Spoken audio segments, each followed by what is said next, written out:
Good morning everyone. स्वागत है आपका अपने यूट्यूब चैनल स्टडी फैक्ट में। आज है 24 मार्च और 24 मार्च से जितने भी करंट अफेयर्स के क्वेश्चन बन सकते हैं तो आज हम उनके बारे में डिस्कस करते हैं। लेकिन उससे भी पहले करते हैं हम अपना कल का रिवीजन। रक्षा मंत्री ने ड्राफ्ट रक्षा खरीद प्रक्रिया DPP कहाँ जारी किया है? तो ये जारी किया है नई दिल्ली में। PK बनर्जी का निधन हो गया है, वे किस खेल से संबंधित थे?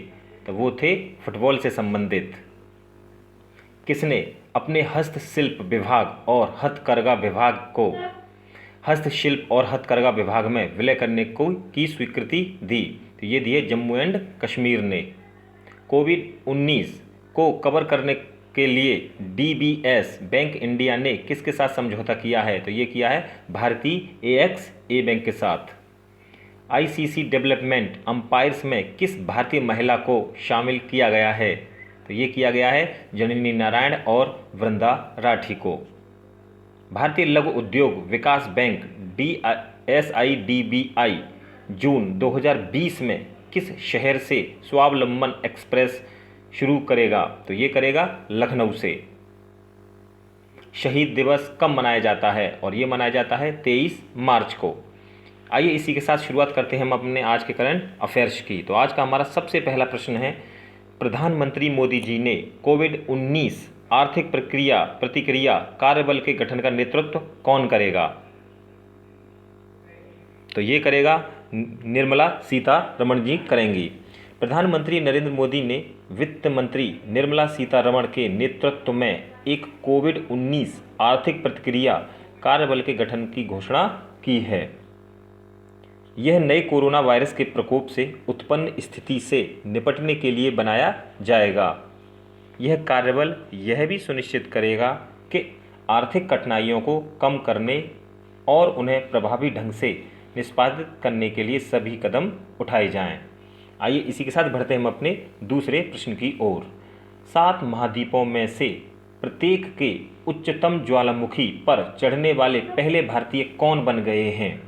तो ये बन गए हैं सत्यरूप सिद्धांत जी। सत्यरूप सिद्धांत को प्रतिष्ठित Limca book of World record के लिए नामित किया गया है। वे 7 महाद्वीपों में से प्रत्येक के उच्चतम ज्वालामुखी पर चढ़ने वाले पहले भारतीय होने की अपनी असाधारण उपलब्धि के लिए नामित किए गए हैं। उनके पास पहले से ही Guinness Book of World Record है। 7 शिखर को पूरा करने के लिए अंटार्कटिका माउंट सिडनी के उच्चतम ज्वालामुखी पर चढ़ाई की है। आइए इसी के साथ बढ़ते हैं हम अपने तीसरे प्रश्न की ओर। तीसरा प्रश्न है हमारा, 2 साल की अवधि के लिए यस बैंक के बोर्ड में अतिरिक्त निदेशक के रूप में किसे नियुक्त किया गया है? तो ये नियुक्त किए गए हैं R गांधी और अनंत नारायण गोपाल कृष्ण को, यानी A और B दोनों को। RBI ने R गांधी और अनंत नारायण गोपाल कृष्ण को 2 साल की अवधि के लिए यस बैंक के बोर्ड में अतिरिक्त निदेशक नियुक्त किया है। यह यस बैंक बोर्ड में अतिरिक्त निदेशक के रूप में R गांधी का दूसरा कार्यकाल है। अनंत नारायण गोपाल कृष्णन पहले स्टैंडर्ड चार्टर्ड बैंक के आसियान और दक्षिण एशिया के वित्तीय बाजारों के क्षेत्रीय प्रमुख थे। अभी कुछ समय पहले प्रशांत कुमार को यस बैंक के नए MD और CEO के रूप में भी नियुक्त किया गया है। आइए इसी के साथ बढ़ते हैं हम अपने आज के चौथे प्रश्न की ओर। चौथा प्रश्न है हमारा, किसने टेक फॉर ट्राइबल नाम के तहत 5 करोड़ जनजातीय उद्यमियों के परिवर्तन के लिए एक अनूठी परियोजना शुरू की है? तो ये की है ट्राइफेड और IIT कानपुर ने, यानी A और B दोनों ने। ट्राइफेड द्वारा टेक फॉर ट्राइबल नाम के तहत 5 करोड़ जनजातीय उद्यमियों के परिवर्तन के लिए एक अनूठी परियोजना शुरू की गई है। इसे 19 मार्च 2020 को ट्राइफेड और IIT कानपुर द्वारा लॉन्च किया गया था। टेक फॉर ट्राइबल का उद्देश्य प्रधानमंत्री वन धन योजना के तहत नामांकित आदिवासियों वन उपज संग्राहकों को क्षमता निर्माण और उद्यमिता कौशल प्रदान कराना है। ट्राइफेड, तो ट्राइफेड की जो फुल फॉर्म होती है वो होती है the tribal cooperative marketing development federation of India. और इसका जो उद्देश्य है वो है आदिवासियों द्वारा जो बनाए गए उत्पादों को बाजार में सही दामों पर बिकवाने की व्यवस्था कराना। और इसका जो हेड ऑफिस है वो है नई दिल्ली। आइए इसी के साथ बढ़ते हैं हम अपने अगले प्रश्न की ओर। और हमारा चौथा प्रश्न है नासा की स्वचालित, पांचवा प्रश्न है नासा की स्वचालित क्षुद्र ग्रह ट्रैकिंग प्रणाली द्वारा पृथ्वी के पास आने वाली कितनी वस्तुओं का पता लगाया है। तो ये पता लगाया है 4 वस्तुओं का।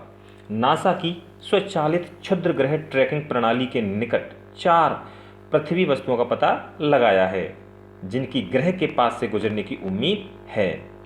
एजेंसी के अनुसार समूह का सबसे बड़ा क्षुद्र ग्रह इटली में पीसा के लीनिंग टावर जितना बड़ा है। क्षुद्र ग्रह की पहचान नासा के centre for near earth objective studies द्वारा 2020 FK के रूप में की गई है। नासा तो national aeronautics and space administration, NASA की जो स्थापना है वो 29 जुलाई 1958 में हुई है। और नासा का जो मुख्यालय है वो है वॉशिंगटन DC। DC मतलब डिस्ट्रिक्ट ऑफ कोलंबिया। आइए बढ़ते हैं हम अपने छठे प्रश्न की ओर।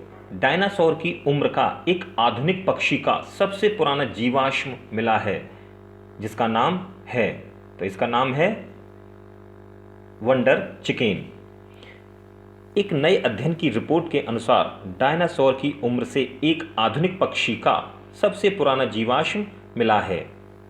वंडर चिकेन नामक छोटा जीवाश्म पत्थर के वर्णातीत टुकड़ों के अंदर छिपी हुई लगभग पूरी खोपड़ी है और 66 मिलियन से अधिक साल पुराना है। जीवाश्म को बेल्जियम डच सीमा के पास एक चूना पत्थर की खदान में पाया गया है। सीगल आकार की शोरबर्ड में बतखों और मुर्गियों और टर्की दोनों की विशेषता थी। आइए इसी के साथ बढ़ते हैं हम अपने 7वें प्रश्न की ओर। 7वां प्रश्न है हमारा मार्च 2020 तक भारत में कुल स्थापित रूफटॉप सौर ऊर्जा क्षमता अब कितने मेगावाट है। इसका सही जवाब है 1922 यानी 1922। भारत में कुल स्थापित रूफटॉप सौर ऊर्जा क्षमता अब 1922 मेगावाट है। इस क्षेत्र में इन क्षमताओं की स्थापना के लिए केंद्रीय वित्तीय सहायता के रूप में अब 1874 करोड़ रुपए से अधिक जारी किए हैं।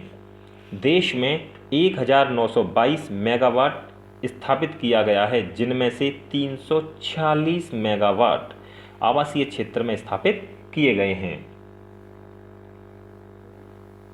8वां प्रश्न है हमारा विश्व टीबी दिवस कब मनाया जाता है। तो ये मनाया जाता है 24 मार्च को।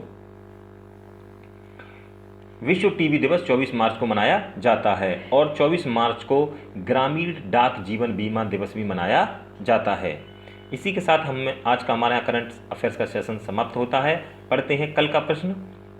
किसे युगांडा में भारत के अगले उच्चायुक्त के रूप में नियुक्त किया गया है। इसका जवाब है ए अजय कुमार। इसका जवाब हमें मनोज कुमार और मितेश कुमार ने दिया। जवाब हमें ऐसे ही कमेंट बॉक्स के माध्यम से देते रहिए। आइए पढ़ते हैं आज का प्रश्न। तो आज का प्रश्न है मार्च 2020 में सुप्रीम कोर्ट ने किसे मणिपुर राज्य मंत्रिमंडल से तत्काल प्रभाव से हटाया है। ऑप्शन ए है N Virendra Singh, option B है Thounaojam Shyam Kumar Singh, option C है करण श्याम और ऑप्शन डी है एन कईस। इसका जवाब हमें कमेंट बॉक्स में ज़रूर दीजिएगा। वीडियो आपको कैसी लगती है ये हमें ज़रूर बताएं। वीडियो को लाइक करें, शेयर करें, सब्सक्राइब करें। धन्यवाद। जय हिंद।